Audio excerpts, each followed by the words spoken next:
All right, glad to have you back. We're still having our conversation, and I have Mr. Seun Onigbinde, co-founder, CEO, Budget. He is joining us from Washington, D.C., and on the studio here, Mr. Abiodun Kaode Ali is here live, and we are having this conversation around this four bills now. They become law. And let me start from the United States, where Mr. Onigbinde is joining us from. Mr. Onigbinde, let's talk about the fairness and, of course, dispute resolution aspect of it. That's talking about the Joint Revenue Board and all that will come up. A tax appeal tribunal will be put together to for resolution of dispute, and also that. Now, what do you make of you understanding that this reform will help us block loopholes and attract the needed investment into our country? I think it's a welcome opportunity because, let's be honest, we've had challenges in terms of people building disputes within the tax system. And so there's a tax appeal tribunal, there's a joint tax revenue board, there is the office of the ombudsman, and that's also supposed to provide some form of balance or from the year both parties to be able to make and adjudicate properly. I think what we have done is to streamline the institutions. I mean, a lot of people, the funny thing about this tax bill is that most people looked at this bill from it's a VAT problem, it's a CIT, or it's a personal income tax problem. But no, the core of this tax law is about institutions. It's about strengthening institutions that have to do with taxation in the country and codifying them and putting like a proper approach into how they engage with the citizens, or with even the stakeholders. And that's where you will see with either what is setting up the Nigerian Revenue Service, whatever what you see with the Joint Tax Board, or what you even see with the Ombudsman. This law does much more work in terms of strengthening the institutions. Like I said, I would prefer to even see the final, bill that was gazetted, and so that we can see what difference came out from the bill to the act, because I know there were a lot of questions between, but the reality is that I believe that these key institutions are meant to stay. The thing about is also how do you simplify that process to small businesses, so that they can also be able to approach these issues easily. Because one of the burdens of people being able to get tax refunds or being able to file for tax reliefs is the complexities around it. And so beyond even, and maybe now that they have close to 6-7 months for operationalization, what should be driving the thinking is the entire institutional framework that we have embedded into these 4 bills. How do we ease the process for people to access those services or to be able to take advantage of those opportunities? Because if those environments are also couched in a very complicated manner, then it means that people will not be able to take full advantage of them. So I think I welcome what the Tax Appeal Tribunal is doing. I think the Office of Ombudsman is important, but they are also ensuring that there's ease and for people to be able to access these services. Interesting stuff. Now, we're talking off camera about more impact on businesses. I'd like you to specifically take us through, because I was also looking through and I saw taxing digital economy. There's a lot that would happen also around that space. Yeah, yes, there is. Let me speak first to some of the benefits for even the local companies that we have. Please. Okay, so first and foremost, we had, the old tax laws. There are some stringent provisions we had that seem to tax even the capital of most of these businesses, right? So imagine a business that started and has commenced for like 5 years, 6 years. There is something that is more like a minimum threshold that you have to pay as taxes, even if you are loss-making or if your profits are not even much, right? The terminology was referred to as a minimum tax, meaning that there was a certain threshold that you couldn't go below. You still had to pay taxes regardless of whether you were making losses or you were not making much profit, right? So that has actually been taken out, right, for most companies that are not small. That has actually been taken out. Okay. There is also a situation whereby, because if you look at it, for most companies, typically you pay taxes on profits, but it's a special type of profit that is referred to as a tax profit, right? So if you look at a business, you earn your revenue, you incur expenses, you arrive at a profit, which is more referred to as an accounting profit. But there are some things you need to do to ensure that what is being taxed by the taxman is actually something that you can have access to, right? Something that is tangible, right? Not just something that can be theoretical or notional. So there are some levies we had in our existing laws that would apply, that would be applicable on the accounting, on the notional profits, right? Okay. And this in some instances, imagine a company that had some exchange gains that were more on paper, but were not actual cash, right? We had some levies that would actually tax them. And I know a lot of companies were paying almost billions, right, with respect to this. So all these would simply go away, and it's being replaced by a development levy that would be calculated on what you can actually have access to, right, what is actually tangible. So these are some of the benefits that we have also. And if you want to look at it from an economic perspective, because as much as possible, one thing this administration are trying to do is pro-growth, right? Yeah. Stimulate businesses to the point whereby they're able to grow. Yeah. One of some incentives that we also have, if you now look at it I could call it more like incentivizing businesses to keep employees, right, to retain them and not let them go, given the harsh times we found ourselves in. There are some certain benefits that such companies would get, right? And right now, every company would need as much incentive as possible, okay? And one other thing that we've discovered in the past was that for companies who are non-resident, who are outside Nigeria, who probably wanted to employ Nigerians, right? What would happen is that if they made an attempt to employ a Nigerian, they would come under the tax net of Nigeria, right? Okay. Which actually kind of discouraged them and dissuaded them to look elsewhere because of our outdated laws that never gave regards to instances such as this, right? So imagine a situation whereby you could just Google it, you could check. There are a lot of companies that go to countries that have relaxed laws, countries like Philippines, countries like India, with respect to outsourcing of some certain services like customer care. I'm sure, Tolu, if you call some certain companies, if you call some certain service providers, you would hear the voices of probably Indians, Philippines at the end of the call, providing you such services. We could have Nigerians providing such services as well. So what has now happened is that the tax laws have been modified in such a way that it's possible for non-residents to actually employ Nigerians, and that way you're actually solving the unemployment problem. I know one other interesting thing you're actually solving also. You're also solving the problem of access to Forex, right? So you can have Nigerians here earning Forex, paying their taxes without, and they will still be working for non-resident companies without necessarily dragging them to pay taxes in Nigeria or to have obligations to file taxes in Nigeria, even though they have not actually done any business that will earn revenue from Nigeria. So most of these modifications and most of these business incentives are now available in that tax law. And one other thing I must not forget to say is that as much as possible, the government is trying to incentivize investment in certain sectors of the economy, like the agricultural sector. We know that we actually are going through some food insecurity challenges, right? If you invest in this sector, if you invest in sectors like the renewable energy sector, if you invest in the pharmaceutical sector, and even in the entertainment industry, right, there are certain incentives that are available once you reach a certain investment milestone, right? You'll be able to enjoy a kind of credit, tax credit, which you can take it as a deduction when you are paying taxes. So some of these incentives are there for businesses to actually make them grow, and as they grow, employ more Nigerians, right? So as much as possible, these reforms that we've seen, they are trying to like kill two birds with one stone. That's what I would say there. Okay, Mr. Nigbede, I like your reactions to the taxing of the digital economy. It's going to be a two-in-one question for you as we try to wrap up now. 5% excise on transactions, fees on digital platforms or transactions, and 10% excise duty on services by virtual assistant providers. I'm also looking at how that will help, let's say, reshape the digital space.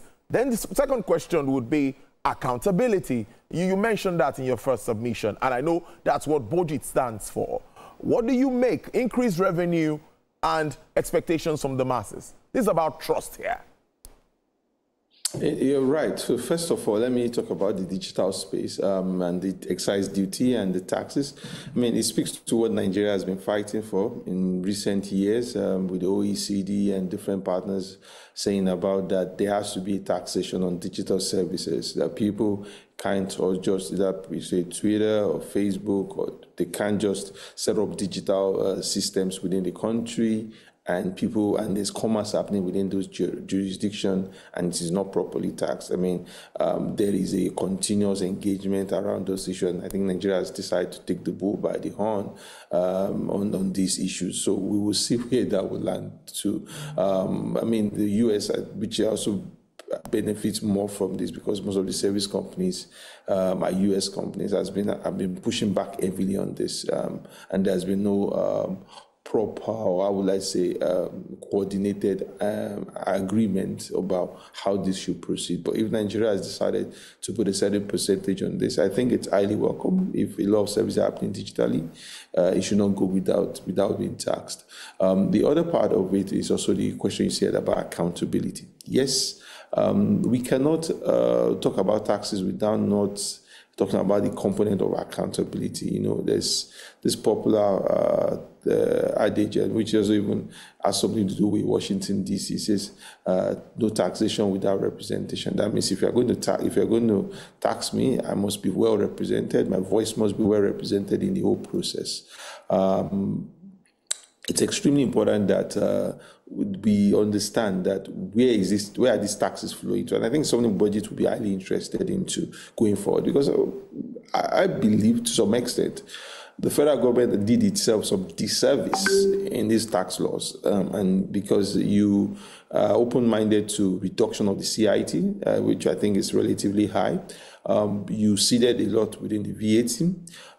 In the personal income tax, you do not take anything from them. In most jurisdictions, either South Africa that we talk about or even the United States, primarily the federal system or the central government is the one that takes the chunk of the personal income tax. So, but we'll see how that goes in the long run. So I'm just saying that on a relative terms, state governments will have more money by the time we look at things from the next year, because now devaluation of currency has put more money in their pockets. When you look at oil receipts, now they're going to get more money from taxes. So it also means that there has to be some mutual accountability, stronger accountability at the subnational level. We do state of state, we do the state fiscal transparency league table. We do our best in a way to index and to document how much states are receiving. And we even have a mid.budget.org that allows you to get monthly alerts on what your state or your local government is getting.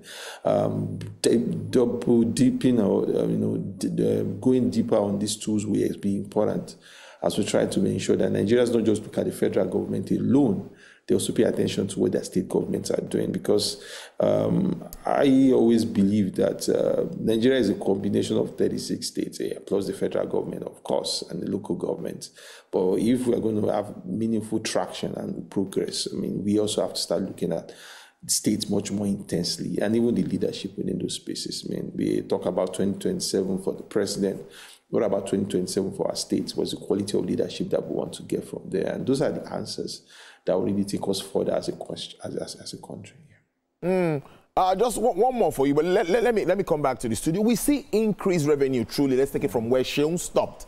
FAC is doing pretty well now. Look at what governors used to get and local government chairmen used to get before now. And, you know, there's this percentage jump. I'm actually looking at the chart right in front of me here, and it shows that there's been an increase significantly from what we used to have. So revenue coming in more than before. And with this tax laws, more revenue will be coming. So what really are your expectations, like what Sheung is saying, that a lot more will be expected from our leaders at this time? Yes, very important, right? Because one thing we have in developed societies is that people are able to hold public servants and public officers accountable, right? Because you are actually spending taxpayers' money. So I think there is a lot more that needs to be done, and I know that the committee are also working together in addressing some aspect of our fiscal laws, right? They are going beyond just assisting with the creation of these laws. They're also going towards implementation and our spending.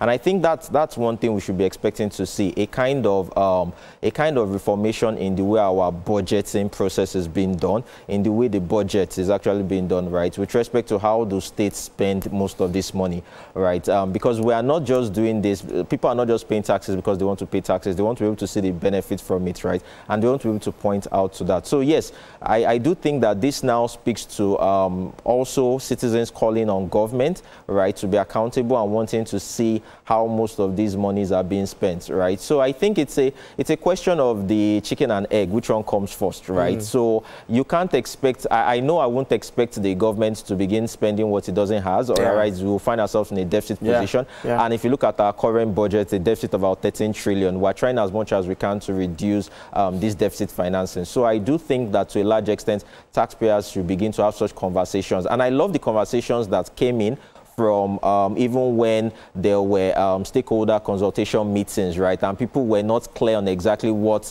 these tax laws were actually saying, right? I love those conversations that were coming up, both initiated by the House of Rep, the committee in the House of Rep, and the committee in the Senate as well. So I think we should continue to have such further conversations in order to ensure accountability. That's what I would say with respect to that.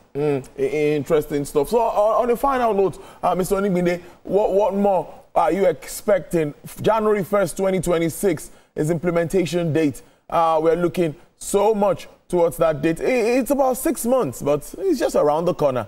As we move forward, what are your thoughts? What are your expectations? I think it's about the president setting up an implementation framework. The law has been signed into the law, but some people will be looking for loopholes based on the existing establishment laws to be able to circumvent or to be able to undermine this process. So there has to be a clear implementation law, maybe that could have been reinforced with the executive orders about how this law would, or this act would be implemented. That's number one. Number two, the president has to look at the cost of collection. Because of the significant increase in revenue that states, that the agencies under the presidency are receiving recently, there's a significant amount being in their pocket about cost of collection. So there has to be some questions that have to be answered around the use of this cost of collection, and if those things could be adjusted or lowered a little bit so that it can free more money for the federal government, can free more money for the state government as much as possible. So I think cost of collection at the for federation revenues should be looked into. The third thing I also think it's important is also the NRS. Now it's no longer FIRS. The NRS also has to do more work around strengthening its institution, and so much will now be put in its pocket, and so much will now be expected of it. There's so many agencies that will not collect revenues anymore. So there's so much work that has to be done in strengthening the institutional capacity of the Nigerian Revenue Service. I mean, we are modeling this after the IRS in the US. And there also has to be a lot of work around data sharing. And I know that I've heard and I know that some work is being done around this, but there has to be a vertical data sharing between the federal and the state and the LG, so that there's much more effective work. This also means that one of the challenges I'm still struggling with is at the state level, because I know the local governments in Nigeria, we've still not created some form of delineation. We've not created some form of structure about what state local government should take. And I think if there's any adjustment in the future, that should also come into play, because we want stronger local government to handle primary healthcare, to handle primary education, to be able to also pay pensions to those who have left the systems, and also be able to do things around sanitation. They need more resources than what they get from FAC. It's actually very, very important. So, and it just means that they must have their own clear revenue lines. Like we have already ceded the personal income tax to the states, and the federal government is taking a chunk of the CIT and the customs revenue. The local government also must have this revenue pipeline that is certain. In the US, you get that from the mortgage, from the property tax. And somehow we have to create a very clear direct line for what local government can become like the continuous stronger space for their revenues in that sense. Thank you very much. Mr. Olusegun, I must thank you so much for your time. Co-founder, CEO, Budget. Is always interesting having you join these conversations. And thank you so much. We understand the time difference for you joining the show. Please enjoy the rest of your day. And you too. Have a wonderful day too. Thank you so much. All right. Yeah. All right. 30 seconds. What more you want to say? Okay, so I think right now, in addition to the implementation framework, I think everyone here, there needs to be a lot of capacity building for businesses, right? And I think individuals as well need to try as much as they can to be aware of the provisions of these laws. Reading might not be our habit, might not be second nature to us, but I think we need to do a lot more to see exactly what is stated in those bills, in those laws, rather than wait for hearing things on the media. You need to fact check most of those things by having access to them. And given the fact that one of the objectives was to simplify these tax laws, you can easily read them, right? And I think importantly, the 6-month period, it gives you enough time to put in place systems, right? Systems and processes to ensure that you are able to be compliant in the future. And I think one important thing also we must make reference to is you also want to look at the educational institutions, right? In terms of what are the curriculums, what are the syllabuses that we are now training most of our professionals on and most of our students on. So there is a need for a kind of reformation of our syllabus as well to incorporate most of these new developments. So that will be my take. Right. All right, I must thank you so much, Mr. Abiodun Kayode Ali, Economics Tax Manager, PricewaterhouseCoopers. Thanks for coming in. We appreciate this. Yeah, thank you. Enjoy your weekend.